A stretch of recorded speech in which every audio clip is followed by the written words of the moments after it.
Good evening, fellow binge watchers. This is Jim Bob Joe the Third here with the Binge Watch Brigade, here hanging out with Jay-Z. How you doing today? I'm doing all right. We are down at Binge Watcher today, unfortunately. He has another thing that he does throughout the week that earns him an income, so he's doing that, unfortunately. Yeah. But I am very excited, though, to talk about one of my favorite animes, one that I hope you guys really, really like as well, Yu Hakusho. John, how do you feel about Yu Yu Hakusho? Very nostalgic. I would agree with that. It was in 93, 94? I think 93, I think. Yeah. It's sorry, 92. 92, yeah. So that is 1 year before I was born. So it's 1 year after I was born. It kind of makes sense for me why it's a little bit more nostalgic. Yu Yu Hakusho is, in my opinion, a sped up version of Dragon Ball Z in a couple different ways, at least in certain segments of the show. Yeah, I always associated the two as well when I was little. Yeah, especially once you get to like the later stuff where you get into like some of the big blowout fights, like, you know, Toguro and Yusuke, where like there is no ring. It's just fight until one of you dies, essentially. Pretty much. So, for those who haven't seen Yu Yu Hakusho, it's an older anime from the 90s. It revolves around a kid named Yusuke Urameshi. He is kind of that high school punk kid. He has like I think it's a one-sided rivalry between him and Kuwabara. Oh, yeah, absolutely. Kazuma Kuwabara is another student from another school. He and Yusuke kind of have bouts all the time. They fight each other all the time. Yusuke is known for skipping school. His principal honestly reminds me of the principal from a couple different shows as well, where he's like kind of trying to be this mentor role model for this like troubled kid, but the troubled kid just doesn't want to listen. A couple of the teachers have it out for Yusuke just because he's kind of a hooligan kid known for fighting, kind of being a bad influence.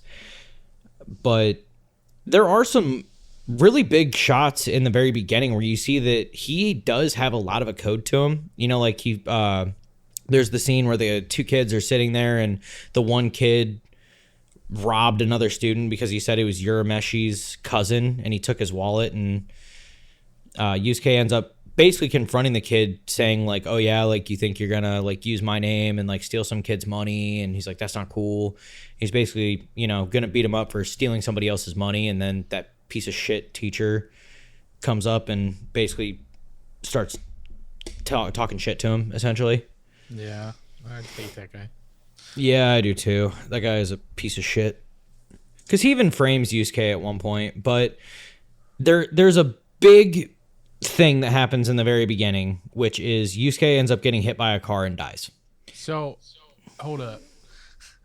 There was a running joke when I was a teenager. All of my friends would be like, Yusuke dies. Yusuke dies. And I'm like, yeah, in the first episode. Stop. Shut up. I still don't quite understand the joke, but I have heard that too. Well, you probably heard it from a mutual friend. Yeah, I was going to say, I heard it before. I had heard that before. It makes no sense. It's just they used to do it to me all the time. Okay, so apparently that's just a thing. Okay, that makes a little bit more sense. Unless I'm like remembering it not from back then. Well, that's the thing, is I would say I didn't hear it when the show was originally coming out and I was originally watching it. I would say I've heard that more recently. Yeah. So, but Yusuke ends up dying. It was actually an accident. So it turns out that Yusuke actually did not need to try to save the child that was going to get hit by the car. He actually would have just like gotten a couple of scrapes and everything would have been fine. Right. So he meets the Grim Reaper, who is a completely oblivious blue-haired woman who is she's the pilot of the River Styx, and she is the Grim Reaper. So she gives Yusuke his, little bits of like, hey, this is what life is like without you. She has him go to his funeral. And because, he at the very beginning, he's like, all right, cool, just take me wherever. I have no regrets. I don't care. Because, his mom's a drunk. Right. So, he really doesn't have any peace at home. He hates being at school.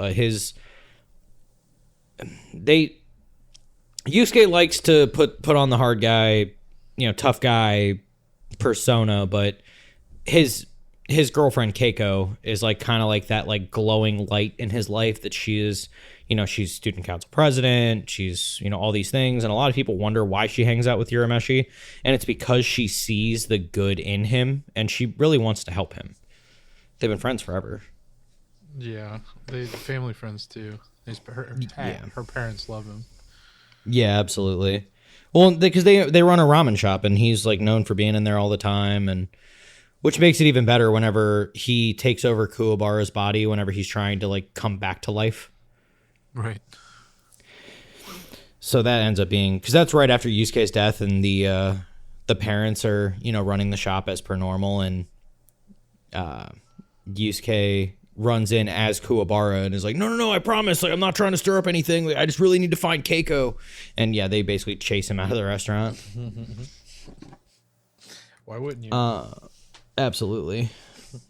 Before we go too much farther, just because this is something that we've been trying to include in the very beginning, because it makes it very apparent as we go on, but rewatch, recommend, or regret for you, John? Seeing as I've watched it, well, not as many times as you, but I watched the whole series probably like 5 times at least.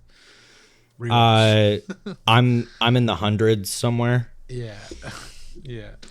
I literally have like every Yu Hakusho pop figure on that shelf behind me, and then there's like 2 Hiei statues and a Kurama statue and a Yusuke with poo. I almost bought a giant Hiei rug for my office. Oh boy. I think want I have a poo plushie.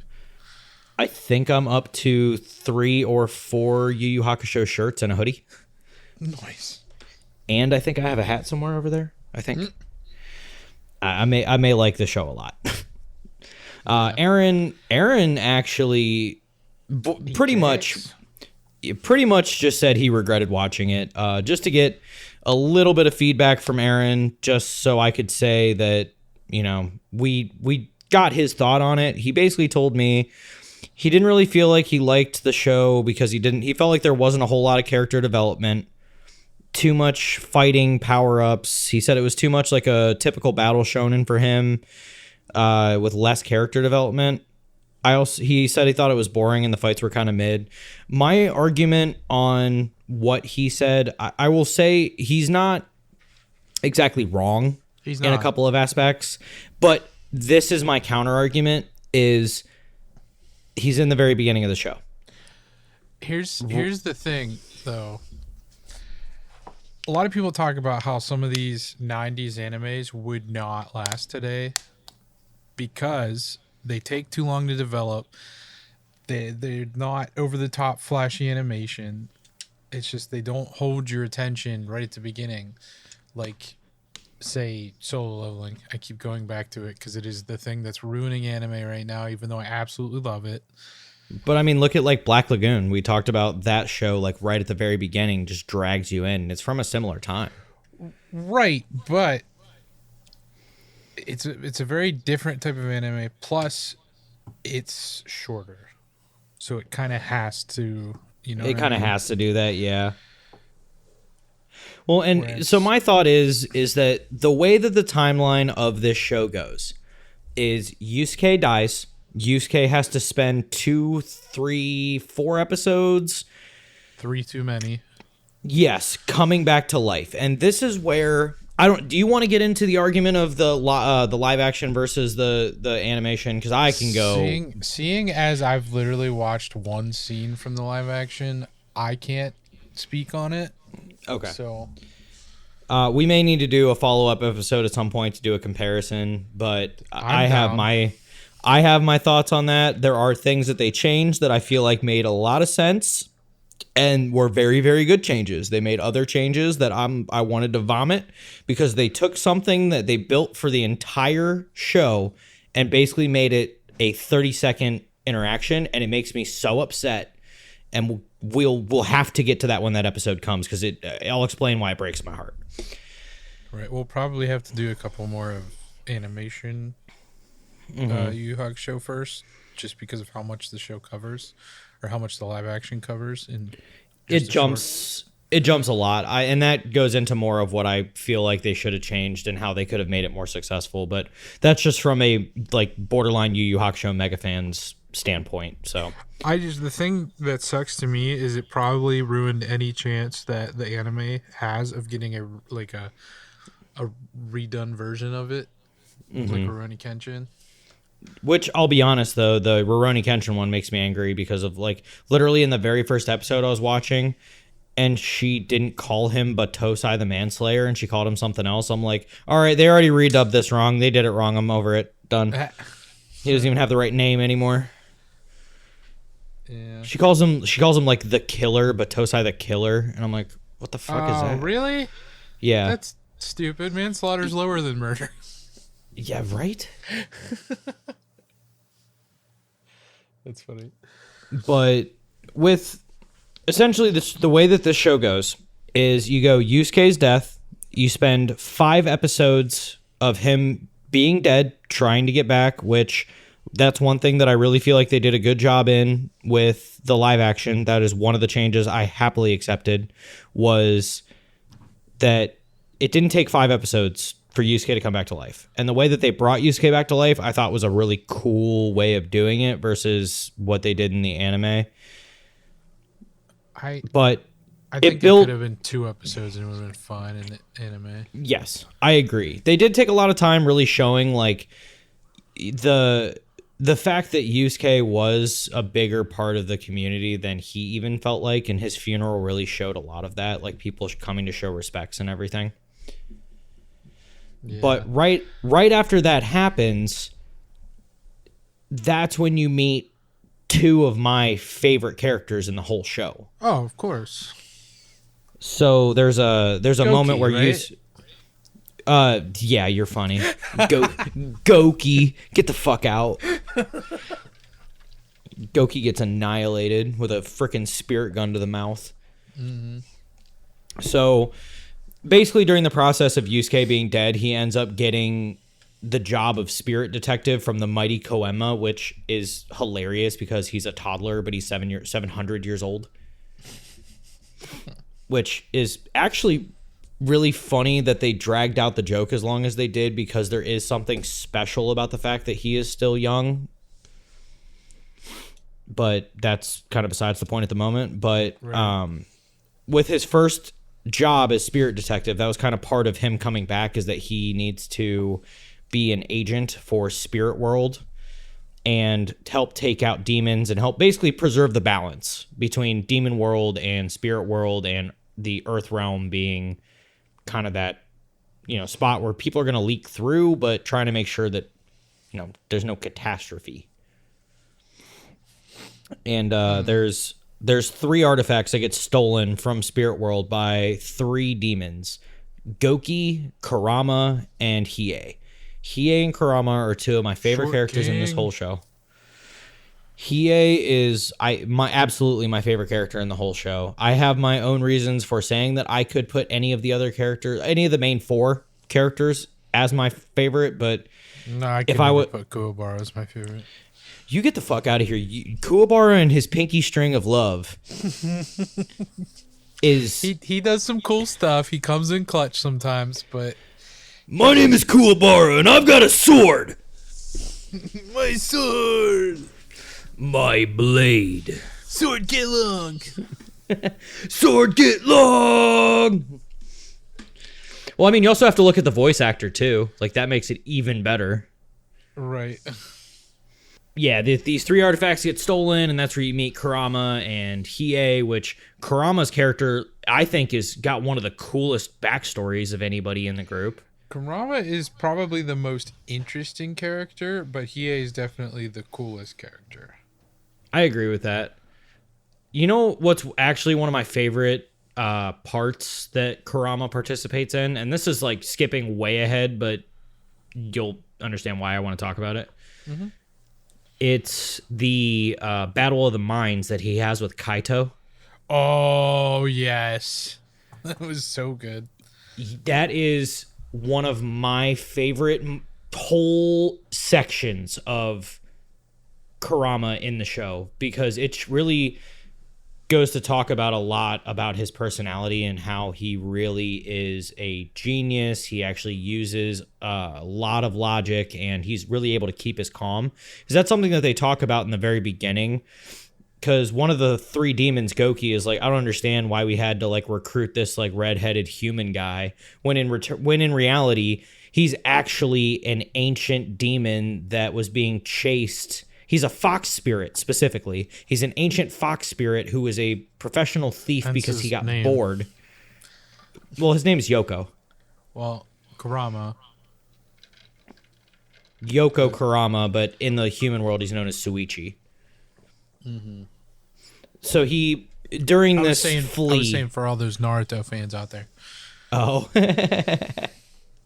Yeah, I mean, it does kind of match up, because isn't that the nine-tailed fox spirit's name as well? Yep. So he was this like white fox spirit demon who was being chased because he got caught, and he ended up getting very badly damaged, and he ended up retreating to the human world and had a merger with a baby.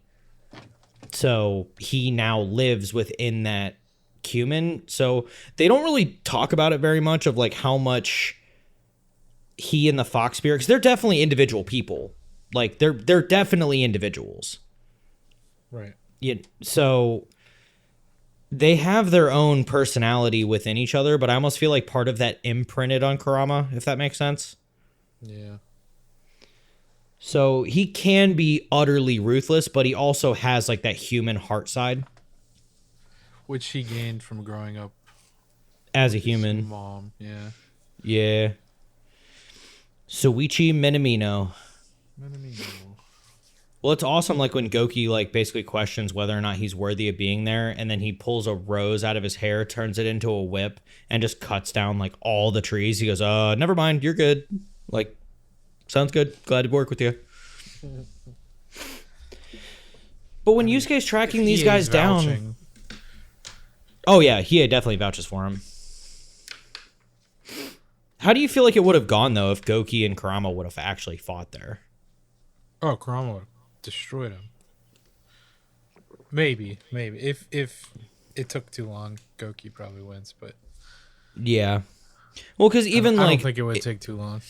Even with the Saint Beast, like, I figure Genbu is kind of a more upgraded version of Goki. Am I wrong? Right, pretty much. So, and he beat Goki not easily, but Kurama has that character flaw that Hiei talks about all the time, where Kurama uses his intellect, but he uses it a little bit too much, to the point where like he won't make a move until he knows like how to beat an enemy, or like until he formulates a super solid strategy. So he'll just take damage, like trying to figure it out. It's like, I forget, did you watch Kengan Ashura? No. Okay, so yeah, you wouldn't get that reference, but there's a character in there who he basically just uses his intelligence to look at how a fighter moves and like kind of their reaction times and things like that, and then he uses that to like look ahead and be like, okay, cool, like I'm gonna take like 6 punches, but in the process you're gonna open yourself up to where I can like break your arm. So it's kind of one of those like give and take, like I gotta take a lot of damage, but I'm gonna fuck you up in the process. Right. Not the smartest way, but it works. Yeah, for sure. Well, not the most efficient way, but yeah, you know what I mean. Yeah. So, but yeah, we go from, Yusuke being dead to he comes back to life to he gets his first task to hunt down the 3 demons who stole the 3 artifacts. And that's when Koenma gives him the knowledge that he can use the spirit gun by channeling his spirit energy into the tip of his finger and kind of visualizing a trigger and pulling it in his brain. And he shoots the teacher Takanaka. No, Takanaka's the principal. Yeah. I don't remember that teacher's name. I always forget his name because I hate that dude so much. Yep. But he teaches them that he can use that, but he can only use it once a day because his spirit energy is so meager. This is kind of where I'm going into like Aaron's dislike for the show, is I feel like the fights being mid is, you have to think about it. Yusuke only has one ability. Like a lot of what he does for the first half of the first we'll say arc, is all just willpower. Like Fits. you have to it's like Chad. Like think like Chad in Bleach. Like Oh yeah. Like it's very similar. Chad has like one thing he can do in the beginning, but he's got a lot of heart. Just so happens that instead of a silent, big, attractive guy, it's a teenager with way too much fucking testosterone and anger issues. Right. He's really young. I always forget how young he is. Oh yeah, he's like 14. Yeah. Well, I guess it's like the same age as Gon and Hunter x Hunter, written by the same guy. Yeah. Although Yusuke definitely looks older than Gon. Yeah, very much so. Very much so. Honestly, weird thought. I actually like Yusuke's hair more whenever it's down versus when it's slicked back. Yes. I actually wish that like. Well, He just I honestly always I did have that. I have the same feeling about Gojo, honestly, and Jujutsu Kaisen. Absolutely. Let's name all the things we like about Gojo. I'll go first. Everything. Everything. So, then we go from the fighting the three demons, which, let's be real, dude. Like, the Hiei fight was a big fight. It lasted one episode. Yeah. One. So I that's probably the first time that this came up, but pretty much all of Yusuke's fights, he needs some like lot of luck and like external sources. Oh external yeah, powers. he basically uses luck. doesn't win any of the fights on his own for a while. Not really because even like in the Genkai tournament, a lot of it was luck. Almost all of it was luck. Pretty much all of it was luck. Yeah. Kurama, he really didn't need to fight because that was kind of a mutual sacrifice, essentially. That was So dope in my opinion. But I think it was amazing. The one artifact that Goki stole is the orb of something I can't fucking remember right now. I can't remember either, but it steals souls. Yeah.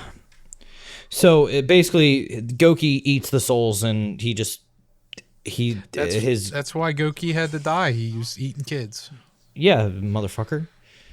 I love whenever he like eats one of the souls in front of Yusuke and Yusuke just uppercuts him and just like makes him spit it out. That was awesome. It's like fuck that guy. Yes, it was.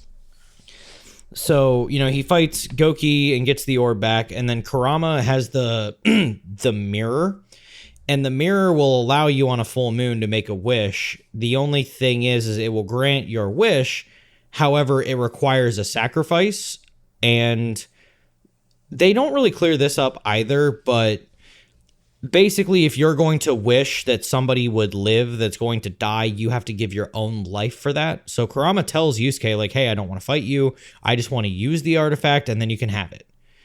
So he basically is going to offer up his life, and Yusuke ends up, like, sticking his hand into the mix and puts in his own spirit energy and is like, hey, I want you to take my life instead.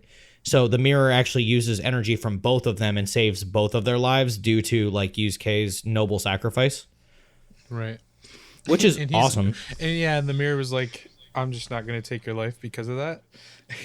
Yusuke's like, what was I thinking? I was going to leave my mom behind again.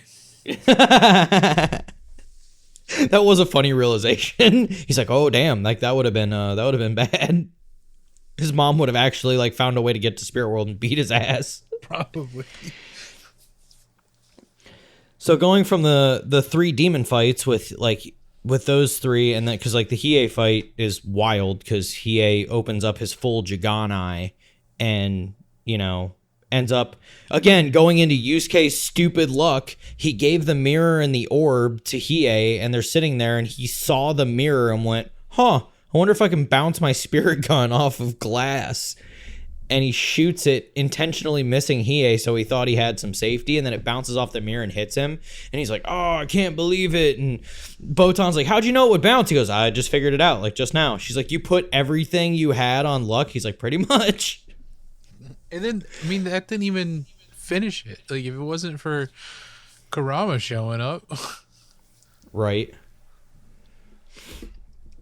So after that, then they enter the Genkai tournament, like almost immediately after. That was he wanted a break. They were like, nope, you gotta go do this. Nope. And it's because another demon, Rando, has already killed 99 psychics, and he's out for Genkai, a world famous psychic who has a technique called the Spirit Wave.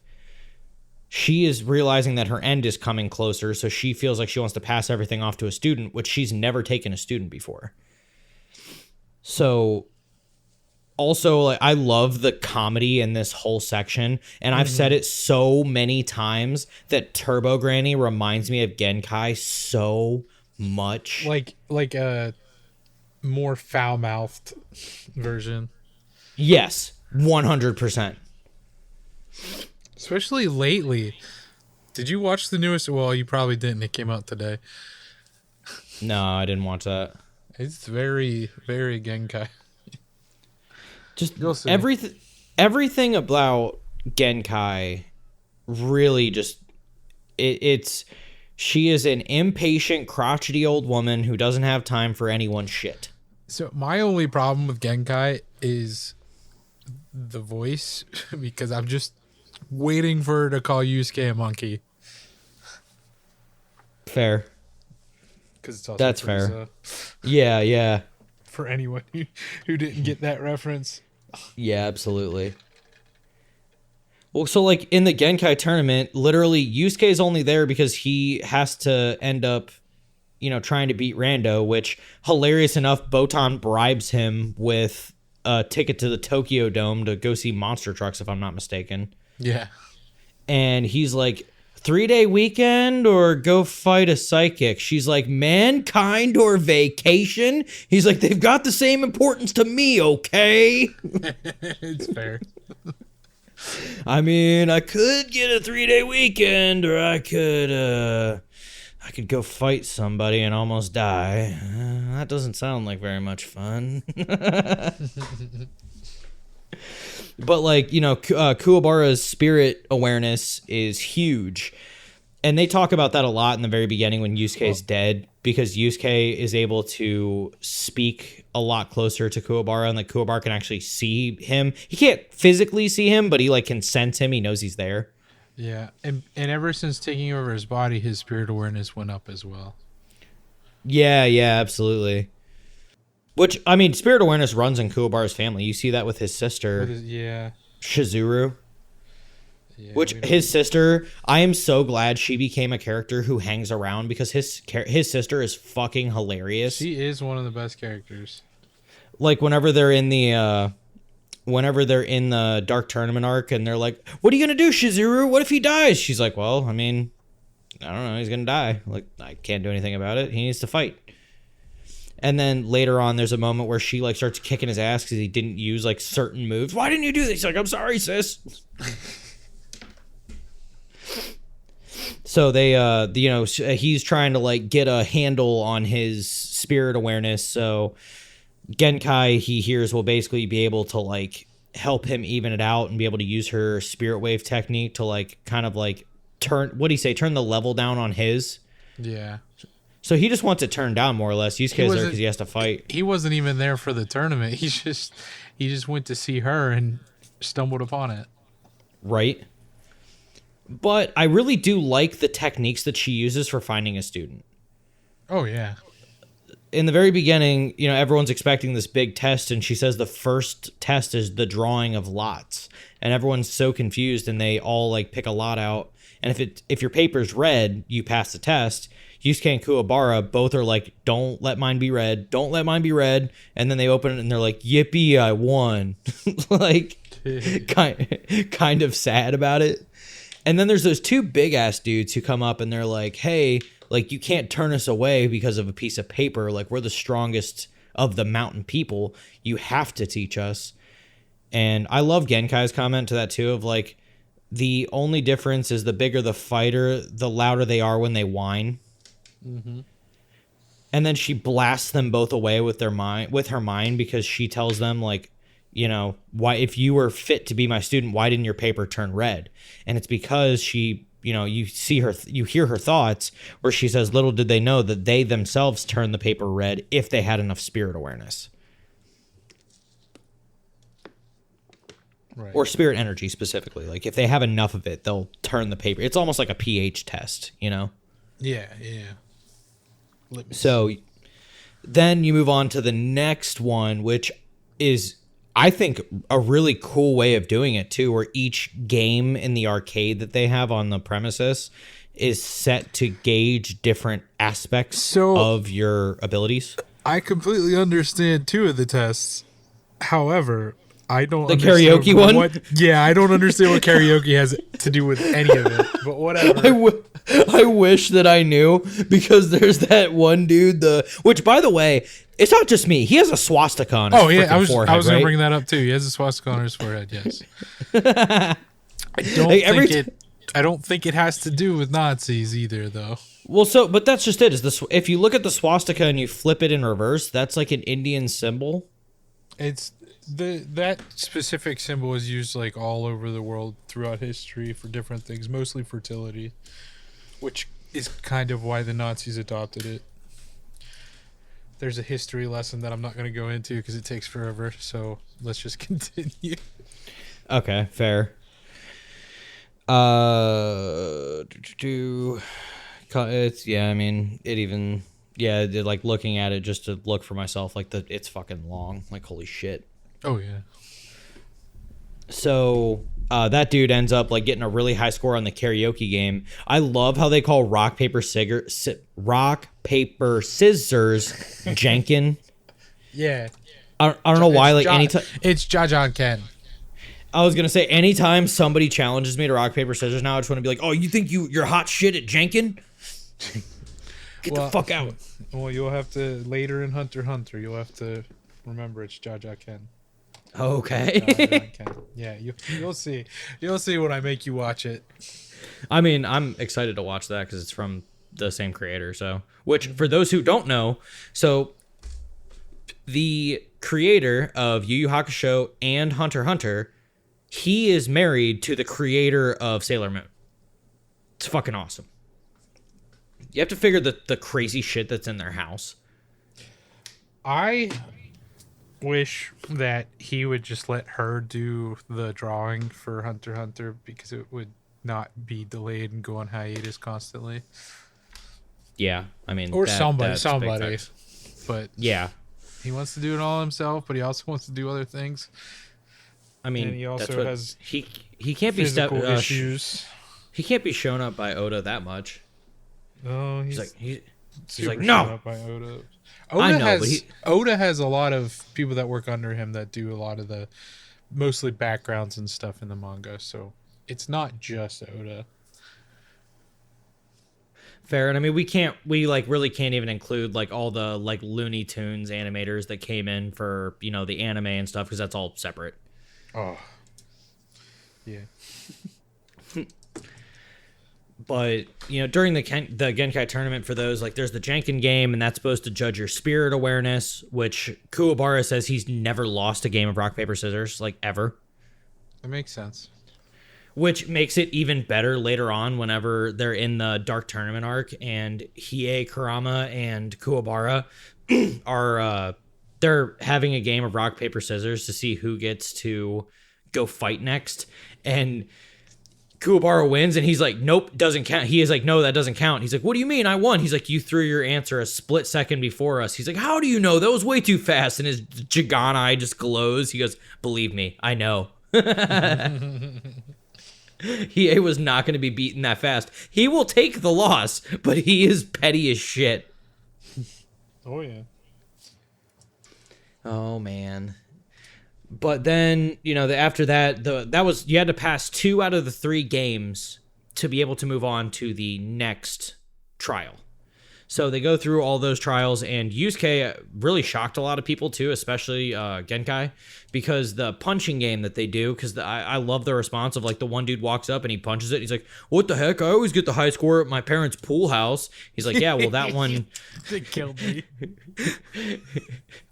She goes, yeah, this isn't the game in your parents' pool house. This one judges the amount of spirit energy behind your punch.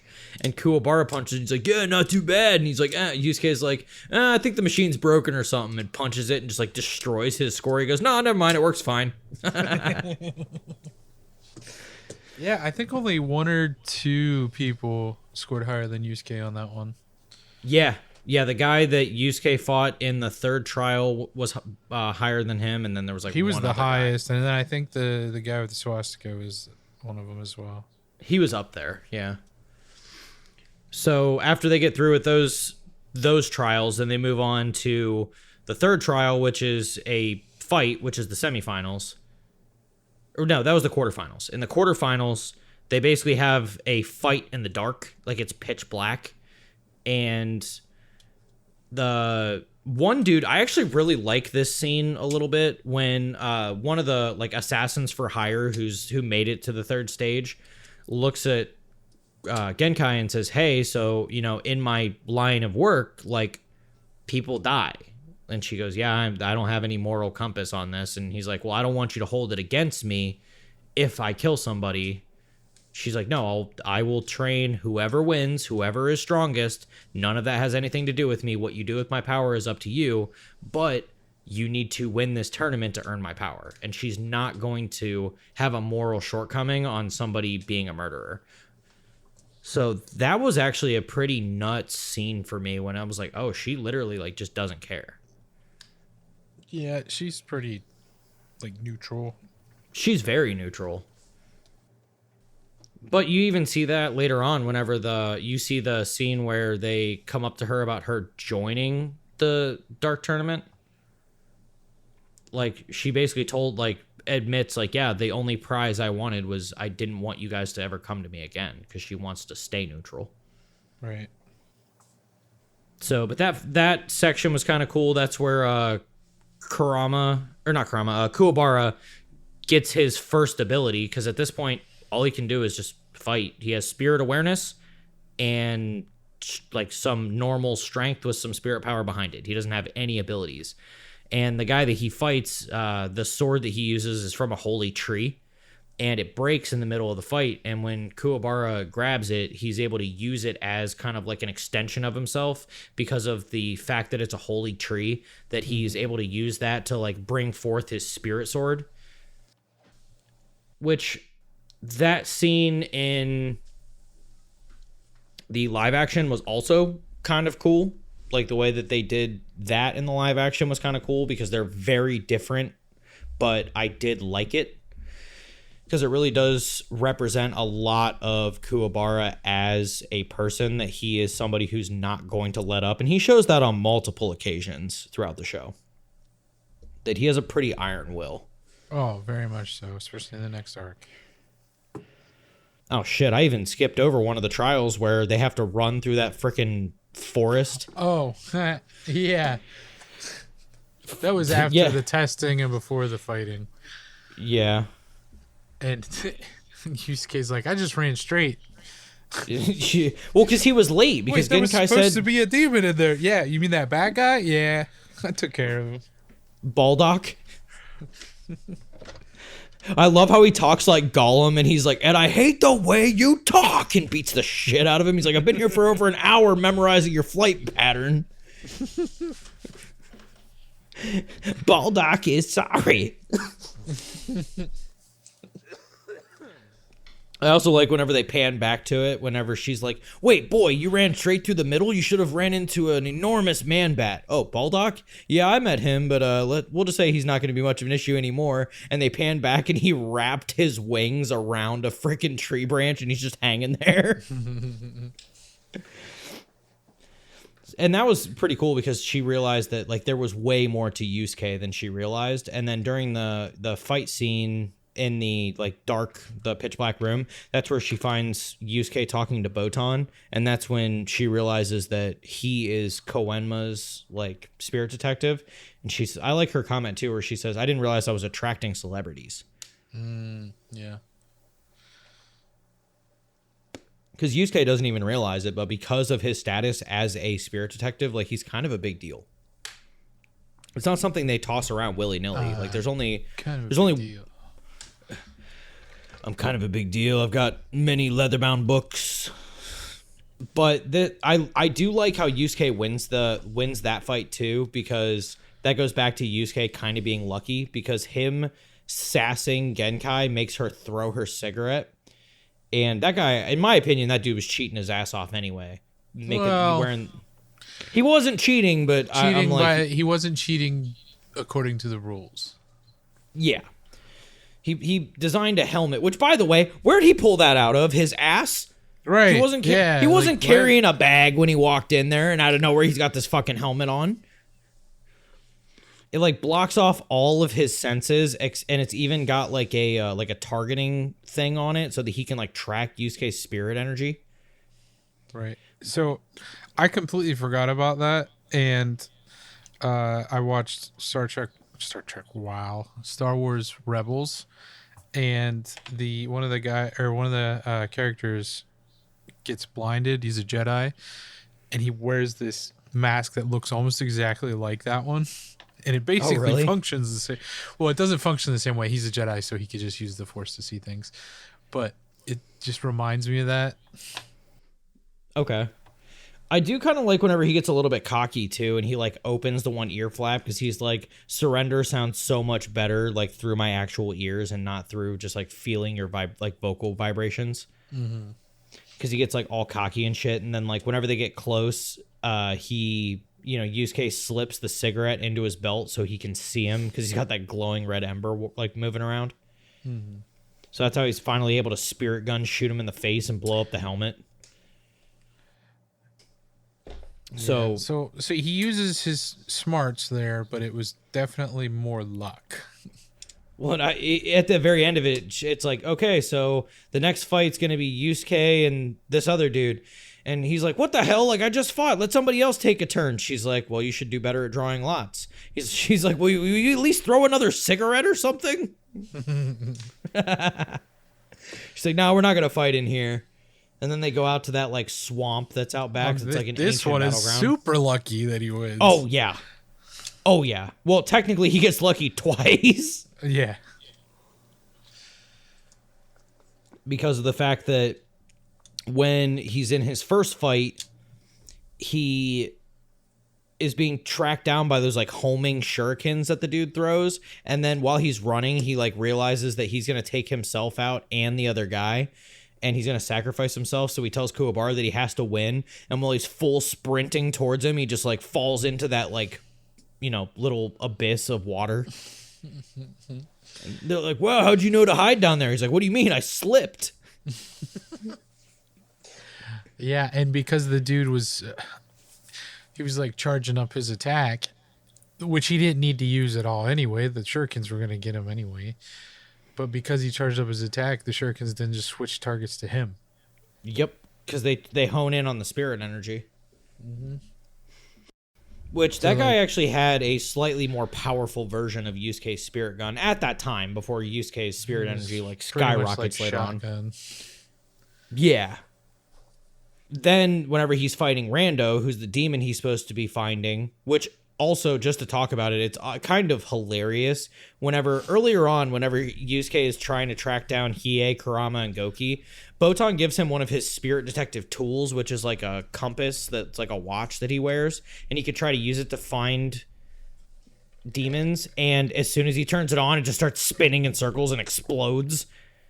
He's like, oh, well, he's like, I bet Rando's got to be here then. I think it's one of two things. Either the amount of power was so much that the compass couldn't deal with it, or there were that many fucking demons that it was like, I don't know where to go. Death. Blue screen. I mean, it's possible. Because, like, the bat, that's one. There was probably more than just that. Right. There had to have been more, like, hidden inside the crowd. There had to have been. So, I also do like the scene where Kuwabara is fighting Rando in the very beginning too, because he thinks he's like no match for him. And I like whenever he like all the names he calls him, like at one point, like because this is when he's under the assumed identity of Shorin. He's like throwing those fireballs at him, and Kuwabara is just taking the spirit sword and hitting it like a baseball. And he's like, come on, you little shrimp baby. Little shrimp baby. That is one thing I really do like about this show is I do think this show is really, really funny with just their commentary. Oh, yeah. Even like jumping forward to the Dark Tournament where Yusuke is sleeping and he's like, come on, Kuwabara, I didn't know you'd be beaten so easy. And Kuwabara jumps up, he's like, what'd you say? Runs over he's like, he's not asleep, he's just talking shit. The Dark Tournament's so good. We need to make Ajax watch it, even though he didn't like. So, I agree. So that's all right. So I have talked to a couple of other people who I know, and you've agreed with me on this. With Yu Hakusho, 1 through 5 are the most boring episodes in the entire show. But they establish character connections. They establish Yusuke becoming the spirit detective, the spirit beast that he has, or quote unquote his ordeal that he needs to try to get to come back to life. We didn't talk about this, but I love how Quinn was like, "Oh, it's a good thing you threw it into the fire because that thing would have eaten you if it hatched." Yep. There's during part of the conversations of Yusuke being able to come back to life, Koenma, the leader of the spirit world, gives him a golden egg. And he says that this egg is going to feed on Yusuke's emotions, his thoughts, his actions. And basically, if he's pure of heart, then the beast will come out and nothing will happen. And he'll come back to life. Or he'll be dark and cruel and the monster will basically come out and eat him. So that was something that happened in the very beginning where Yusuke decides to sacrifice his ability to come back, at least so he thinks, by throwing the egg into a fire because his house caught on fire and his body was in there. So, and Keiko was trying to save him and, passed out because of the inhalation. Right. So, he uses the egg to save Keiko, which, again, the way that he ends up, the fire actually happens in the live action one, but the exchange is, I think, better and is sped up the whole process, which that's why I like the live action version a little bit better. It's a little bit more sped up and a little bit cooler, but is what it is. So, but yeah, Shorin ends up defeating Kuwabara because he ends up pulling out a dead psychic's ability and shrinks him down. And he's like, I've always been curious about how flexible the body is whenever it's at this size. So he literally is breaking Kuwabara's limbs with his fingers. Yeah, it was messed up. Dude, that was so bad. Kuwabara dealt with so much agony during that section. So, I mean, it's crazy. He basically was getting ready to pass out from the pain and he's like, no, I'm just going to torture you more so you wake back up. But during that fight, Yusuke is ends up getting in the water and ends up being on the ground, and Rando goes to use that same ability on Yusuke, and he ends up shrinking instead, and he gets really confused as to why. And Yusuke actually ends up getting a bunch of moss and muck in his ear from the swamp, and he just couldn't hear him. And you have to be able, the target has to be able to hear the chant for it to work, or else it backfires. Right. So that was pretty cool because he's like, I'll just reverse the chant and I'll get big again. And Yusuke's like, well, I don't have enough energy to walk anymore, but I'm pretty sure gravity will do the rest. And he just passes out and just lands on Rando. Speaking of Rando, Shurin was dopey looking, and the name Rando is also kind of dumb. But Rando was he looked pretty cool. Once he became his actual his real demon form. Yeah. Yeah. Well, and again, looking at it, Rando has already killed 99 psychics, and Yusuke was able to beat him on sheer luck as a teenager who is exhausted, but he does it through sheer willpower. Right. Because it goes into how many other animes have it to where if you mess with the the main character's friends, Ichigo's friends, Yusuke's friends, Luffy's Luffy's friends, yeah, Straw Hat Pirates, like those characters, like their power just skyrockets. It's just some. I don't know if it's just because of it's that style of anime or what, but like I mean, it kind of even happens to Goku, kind of more Vegeta. He goes Super Saiyan for the first time because Krillin dies. I mean, why didn't you do that when Yamcha died for the 17th time? Because fucking Yamcha. Nobody cares about Yamcha. Even though, like, if I could be as strong as Yamcha, I would do it. Because compared to a regular human, he's superhuman. Yeah. But still, he's Yamcha. Yeah. Then looking at, after that rando fight, that's where we get into where I feel like the live action should have moved into, and then it should have ended instead of jumping as far ahead as it did, which is going into May's castle and fighting the Saint Beast. So, John, just so I can tell you, so I can get you to understand this, the live action covers Yusuke dying, Yusuke coming back to life, Genkai Tournament, skip the Saint Beast entirely and move straight to Dark Tournament. That's so stupid. And then you don't even have... Do they even do the build-up? They do Yukina, yes. Oh, okay. So there's at least some build-up to why Togoro's the enemy, but... Yes. So, but I feel like what they should have done was get into the Saint Beast, and that's where Season 1 should have ended. Wait, hold up. I know they have the Makai insects in the live action. So and how can they skip over the Saint Beast? This is where I'm talking about. I know how they could have made it successful because I've watched this show so many fucking times. I have the answer. I'm convinced that I'm right. End with the Saint Beast. Don't go past it. Yes, you understand my plight. Honestly, you and I are going to do what we're doing today. You and I are actually going to need to sit down and watch it just so I can hear you have the same mentality that I have about it, because it makes me so mad. So the Saint Beast is kind of like the first like big boss battle that happens other than, rando essentially. Because let's be realistic, Kurama, Goki, and Hiei were kind of a warm-up for Yusuke. Like that was like he shouldn't have beat Hiei. He shouldn't have beat Hiei. No, it's off of dumb luck. But it was his dipping his toe into the fighting demons occupation, we'll call it. Right. Then he gets into the Genkai tournament, which is again moving up the ladder and getting him to fight more powerful demons and getting him into a position where he's going to start training. So he starts training with Genkai immediately after he wins the Genkai tournament. For 6 months. Yes.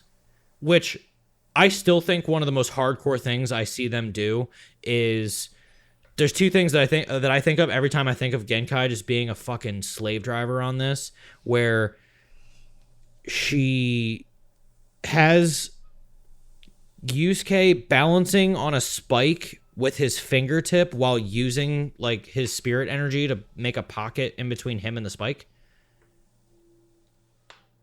Yeah. She does it too, though. She does, but like I think that's just an insane way of training of like, hey, if you mess this up, like you're probably gonna die. So there's that, and when she makes him scale a mountain wearing like cannonballs on his legs. Yeah. Well, it makes you strong. Yeah. Well, and then she jumps down and starts like punching him in the abs like over and over again while he's like dangling there by one hand. So, but she gets him ready, and then they go and fight the Saint Beasts because the Makai insects are being controlled by the Makai whistle that the 4 Saint Beasts have. So they talk about, finally they bring up the fact that there's a barrier that is up in between Earth and Demon World. And there's also a separate barrier around the city that the Saint Beasts are in as well. Yes. So basically, the Saint Beasts are kind of holding the world ransom, trying to get Spirit World to drop the barriers so that they can be released more to Earth, but just out of their freaking tower to start with. So they're like, anybody who gets infected by the Makai insects are becoming violent, attacking people. Botan is basically like the whole time where the group of 4 is at Maze Castle. That's when Botan is like trying to take out as many of them as she can. She's trying to kill as many Makai insects as possible, but there's just too many. There's thousands and thousands of them. So the Saint Beasts eventually use the whistle to like target certain people, specifically Keiko. But as they're working their way through Maze Castle, I do like the Gate of Betrayal, like the very first obstacle that they have. Oh yeah. Especially right there's character growth. Hiei's character growth. Yeah, and this is kind of where I'm like a little confused on it, is because like I truly don't think you really need to focus entirely on the main character's progress, because the side characters have a lot more like progress than he does. Oh yeah, especially Hiei. Hiei has the most character growth of anyone. 100%. Kuwabara mainly just falls in love with everyone. Yeah. Especially first Botan, then Yukina. It's like whenever they're watching the videotape in Kuwabara's room, and he says something to Yusuke, and Botan's like, "Oh, Kuwabara, you're so wise." He goes, "What can I say, Botan? I think we're a perfect match in every way." And then right after that, he sees Yukina, and he's like, "I think I'm in love."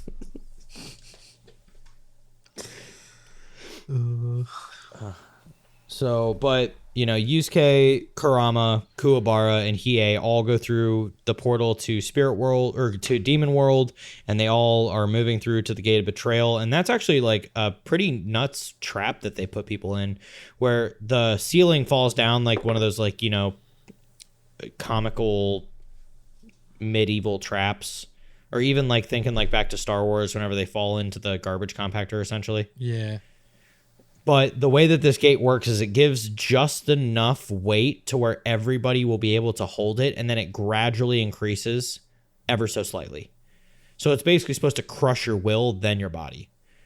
So, but Yusuke ends up really putting a lot of faith in Hiei, because Hiei is so fast that he says, "I believe that you will go and turn that off, and I'm going to use all the spirit energy that I have at the moment to try to compensate for you not being here."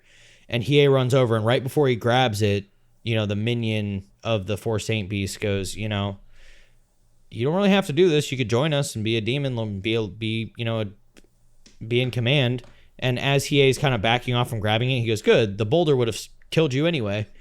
And he says, "Thanks for the tip," cuts him in half, and then turns the lever down, and then like runs out of the way before the boulder can fall from the ceiling, like a Wile E. Coyote movie. Well, they didn't see that he got out of the way. They thought no. Yeah, they thought he got crushed. Yeah, they thought he got crushed. So they kind of move in from there, and then they run into Genbu, who's the first Saint Beast, the Stone Beast, which I think his power is actually... His power is... Yeah. His power is cool, but he's lame as fuck. Yes. I think he has probably one of the most amazing deaths in the entire show, though. Yeah. So Kurama ends up taking him on, and as they're fighting, they reveal that Genbu can, like, because he's stone, he can actually become one with the castle walls and, like, you know, shoot like parts of his body out of like walls and floors and stuff. So that's how he's, you know, really attacking Kurama. And then as he gets chopped up by Kurama's rose whip, he can reassemble himself. And as he reassembles himself, Kurama notices that he has like a part of him that's glowing. So eventually he ends up cutting him up again and taking that away from him so that he can't reassemble properly. And whenever he reassembles, his head's like where his dick's supposed to be. It's like, "Hey, how'd you get on the ceiling?" That is one of the parts where you see Yusuke and Yusuke and Kuwabara just start cracking up laughing about it. I would be too. Yeah, absolutely. So, Kurama ends up cutting that piece in half, and, Genbu basically just, like, falls apart and dies. But just before that, whenever, he's reassembled, and it's just, like, different parts everywhere, it's like, what the hell? And then, did you notice that so, correct me if I'm wrong, Kuwabara's fights are some of the longest of the four, and Hiei's are the shortest. So, there's a reason behind that. I know, but it's how it always goes throughout the whole show. There's multiple reasons. One, Kuwabara is the weakest. Two, Hiei's the fastest. Three, Kurama never gives up. Or not Kurama. Kuwabara never gives up. As much as I love the show, I do hate that their names are so damn close. Yeah. Well, so I think Kuwabara's name means like evil spirit or something like that. Kazuma I only know that. Kuwabara. I only know that because in the season 1 Den Den Den song, they say it Kuwabara or something, but it's Kuwabara. Oh, okay. Do you think that he was well matched? Like, do you in the Saint Beast? Like, do you think that was the best move, or do you think they should have sent? I mean, granted, it makes a lot of sense why Hiei would volunteer to take on Seiryu. I mean, Hiei could have beat probably any of them. Yeah, but still, I don't. Yeah, I think the only one Kuwabara has a chance at beating is what is Byakuo. Byakuo, yeah. Byakuo the White Tiger. Even though I don't completely think he has a chance of beating him. No, I mean, it's kind of, again, a dumb luck thing. Like, the only reason why he survived is because his spirit energy pool was so big. No, like the Cumberbund. Well, okay, so the first yes. victory against Byakuo was because his spirit energy was so big. That was the second one. No. First he fights him outside. Byakuo eats you're right. His spirit energy, and then blows and up, then the second time himself inside of his lair. Yep. And yeah, you're right. Kuwabara uses his sword as a pole vault to get to Byakuo, and basically what he's trying to do is just taking both of them out, knocking them into the lava. But he saves himself because he's got that wrap on or whatever. Yeah. I do like what he does with those beasts that Byakuo summons. Oh, yeah, the donut. Yeah, the spirit sword monster donut. It's like, so he ends up like running Kurama, back on that. Kurama what's the word? Basically humors him. Is like, I think it's a perfectly fine name for it. The monster donut. Because Hiei, of course, tells him that he's stupid. Yeah. I do really like that, because he's like, like Yusuke's like, you're not going to beat them just by wildly slashing your sword. And he's like, damn, he's right. And then he looks at the bridge and he's like, oh yeah. So he like runs, and Byakuo starts making fun of him. And then he uses that new ability where he can make his sword as long as he wants.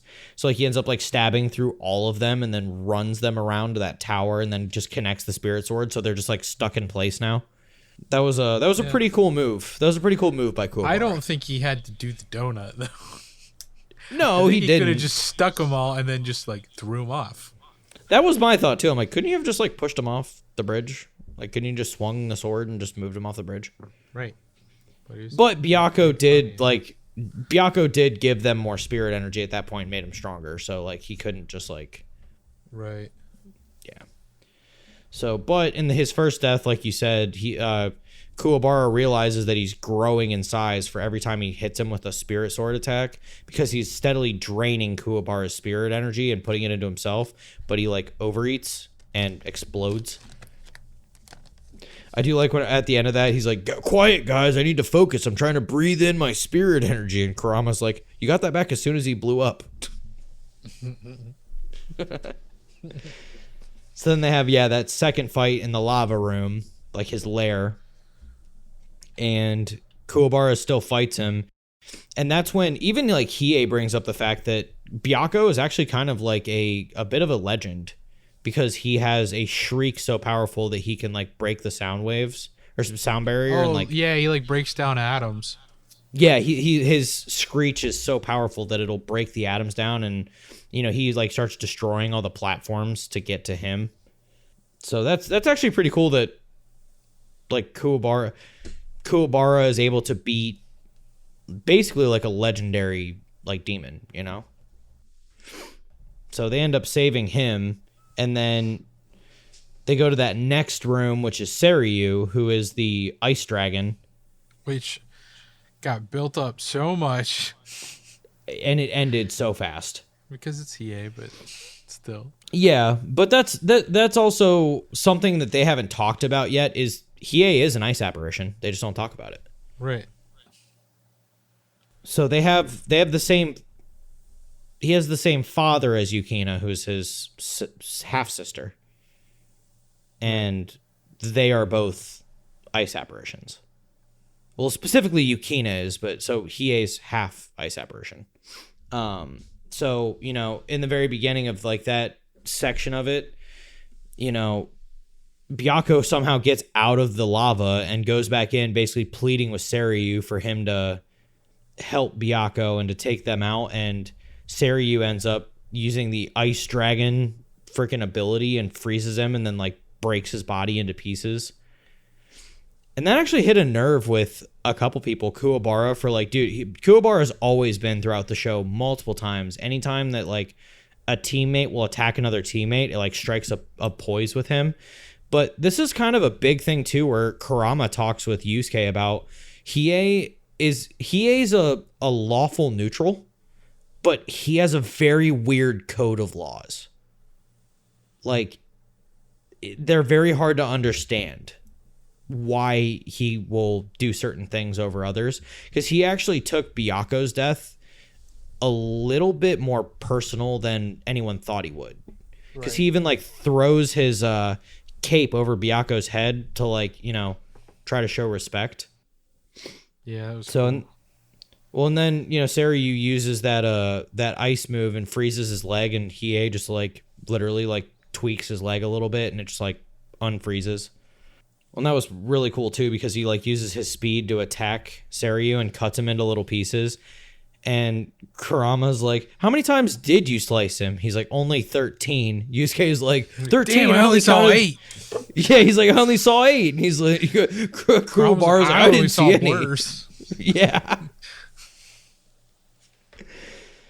Oh, so that even that shows like a big thing too, because Kuwabara is like, his spirit awareness is very high normally. Yeah, he probably could have sensed the attacks, but he couldn't see them because his eyes aren't fast enough. Yeah, where Yusuke has a little bit more of an edge on that. Yusuke's been training, so yeah. Yeah. As they go to move up to the last area of Mei's Castle, they end up fighting those like the like vegetative humans. Well, human vegetables. Yeah, they grow them in fields. They're actual vegetables, not brain dead. Though they're probably kind of brain dead too. They're pretty much brain dead. They're mindless zombies meant to be used as tools, essentially, is what they are. Mm-hmm. So this fight is the longest of any of the fights with the Saint Beast for sure. And Suzaku, this is going into the moments where you find out how powerful Yusuke can be. And a lot of that is like his going back to that, like if you hurt his friends or the people that he cares about, like he, his power skyrockets. But, Suzaku uses that, the Prism of 7 ability, where he's able to split himself into 7 bodies. And he even says that they all have their own monopool, their own health, their own self-awareness. They have their own like freedom of will. So they're not just clones. They're actually like parts of him, but they're all independent. That Billy's so cheaty, especially it was. Like, he'll like pull him back in and then send him back out. Yeah, I'm not gonna lie to you, man. I wish that he had enough energy to freaking spirit gun Maruku, the little bird. Right. I fucking hated that bird the whole time. That bird sucked. Yeah. Well, in the beginning, Suzaku is able to block Yusuke's attacks with one hand. It's crazy. Yeah, but then, stuff happens and Yusuke gets mad and gets strong. Well, I like the trickery that he uses because it, like... With the shoes? Yes, because he, like, takes his shoes off and Maruku's like, oh, he's just trying to use his rubber soles to, like, insulate himself so he doesn't get shocked from your move. And it was just to stop Suzaku from seeing that he was powering up. That was a really sneaky trick. Suzaku would be able to, like, sense it, but I guess not. Yeah, you would think. Because, I mean, it's almost like, if he's building up the energy, like, it's being stored in a specific part of his body, I figure you'd know that, he's releasing power. Right.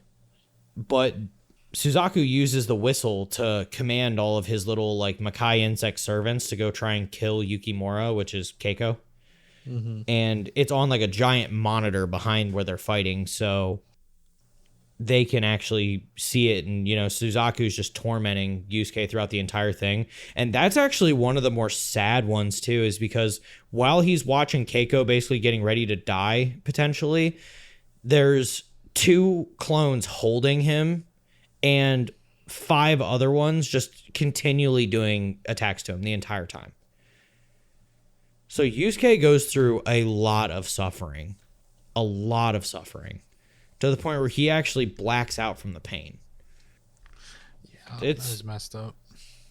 Yeah, it really is something that I feel really bad for Yusuke on, is because, like, the guy has not had an easy life at all. He has no idea who his dad is, which, spoiler, we find out who it is way later on down the road. It's not the way you're saying it, but yes. Yeah. So, we really don't know who Yusuke's dad is for the majority of the show. His mom's an alcoholic. He essentially has, not done well in school, kind of an outcast, hooligan kid.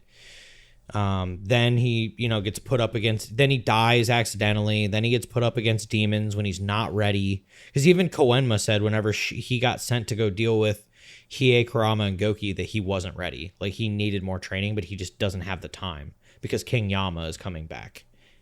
Yeah, he didn't want to get all them spankings. No, he doesn't want to get them spankings.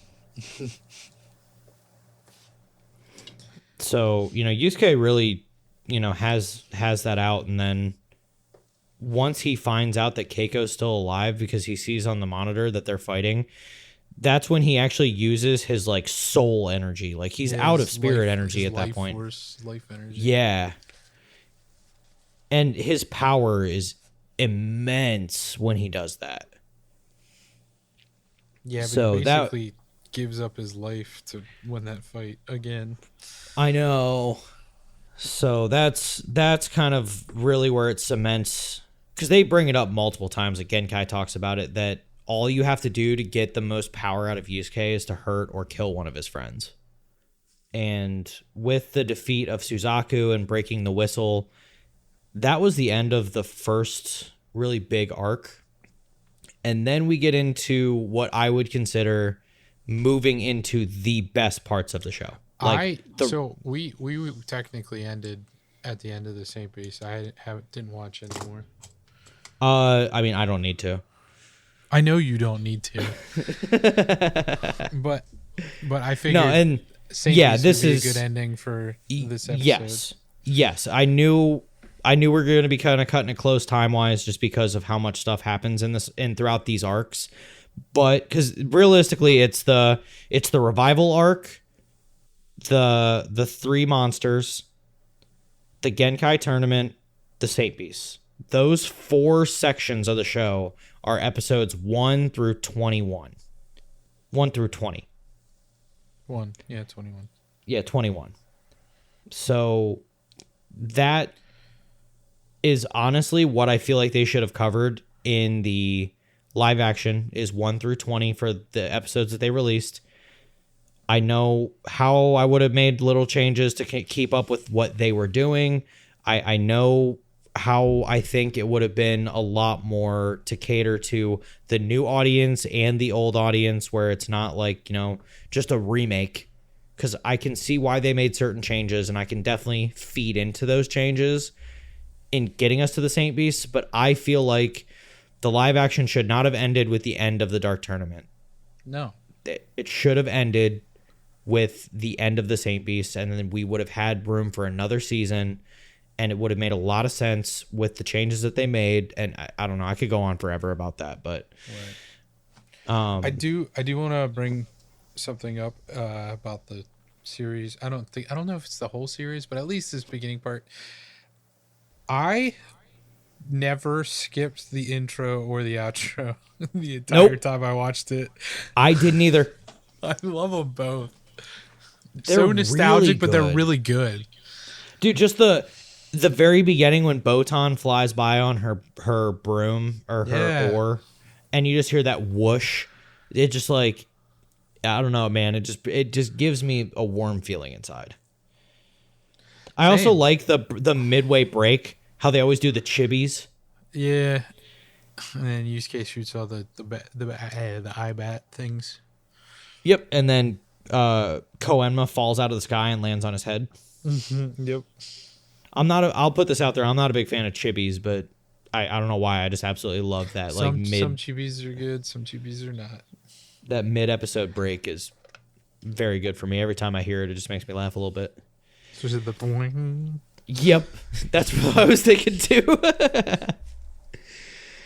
So I would say for me, this is absolutely a recommend. I would tell you that I have watched this show so many times, and I will tell you, make it through the. I normally just would fight say your way to the Dark Tournament. Whatever you do, get to the Dark Tournament. I would normally say best tournament arc of anything ever. I'm still shocked, honestly. I was convinced once we got to the Genkai tournament, I thought Eren was going to be swayed, and he wasn't, and it really blew my mind. I thought that was going to be the thing that swayed him. I don't know. I think again, this goes into, this is not normally his style of anime, so I kind of get it. He's very much a heartfelty, story-based, really looks for that like big character development and grabbing you very early on. Or really terrible isekais. Correct. One or the other. So even with the rewatches, I almost always skip the first 5 episodes, and I normally skip 6, 7, and 8, and I normally go straight into episode 9, which is the Genkai tournament. If I do a rewatch, I almost always jump to episode 9, because I think that's where the story really gets interesting, and that's when a lot of like the build for what comes later starts. Right. To be fair, the 5 times I said was only full show. Most of the time, I just watched the Dark Tournament. I mean, yeah, the Dark Tournament, Yukina and the Dark Tournament, I think are the most captivating parts of the show. Yeah. The arc that comes, it's all one arc, but there's 2 separate parts that come after the Dark Tournament. They're interesting, but I don't like them as much. And then the final arc is very mid. There's a lot of, I don't necessarily want to say controversy, but there's a lot of debate on how the show ends overall, and I honestly think it's a beautiful ending. The very ending, yes. Yes. The very, very end, I think, is a beautiful ending. But the last arc as a whole, no. Yeah, last arc as a whole, not great. Probably one of the worst arcs in the whole show, personally. Yeah. But the last episode is gold. The way that the show ends, I think, is absolutely appropriate. Yes. So, yeah, I mean that is Yu Yu Hakusho, at least up to the next big arc, which would be the Yukina arc and the first Tagoro fight. Yeah. Yeah, I'm really I'm really, really hoping that we can get Aaron to continue on with the show, because I really think that he doesn't realize how good the Dark Tournament gets. Yeah. Yeah. Nobody does. Nope. Nobody that hasn't, watched it, that is. Right. So, I think our next pick, though, is pretty different from this one. Hype, hype, hype. Hype, hype. Yeah, absolutely. We decided that for the next episode, we were going to do Kaiju number 8. It's one that I've been wanting to watch. It's one that Jay-Z has watched a couple times, right? Oh, that's right. You haven't watched it. No, I only watched it once, but season 2 is currently coming out. Yeah, so it gave us the ability to do season 1, and then we'll be able to follow up and do season 2 once it's done. Yeah. So I am excited for you to watch Kaiju number 8. That's all I've heard. That's all I've heard is hype about it. So I love it. I'm pretty stoked. I'm hoping we can get Ryan on that episode, truthfully, but I know Steven wants to be on it. Steven absolutely will be on it. I don't know about getting Ryan on it. He does like him some kaiju, but we'll see. Yeah, we'll figure it out. But I think this one's in the books. Yeah. I do appreciate all those binge watchers who have joined us on this journey today to evaluate and talk about Yu Hakusho. It is one of my favorite, if not my favorite anime by far. It is one that I thoroughly enjoy. It makes my heart sad that Aaron doesn't like it, but I get it. Everyone has their taste. Everyone has their thing. If this ain't yours, I understand, but I would say give it a try. You never know. You never know until you try it. It's always been a top 15 for me. I'll take that. I'll take it. But thank you again, everybody who stopped in and listened. I hope you stop in next time and listen to Kaiju number 8 whenever we get that one finished up and loaded. This is always the hardest part, but hey, we appreciate you guys stopping in and appreciate you checking out the show. Appreciate you guys. See you on the next one. Love you. Bye.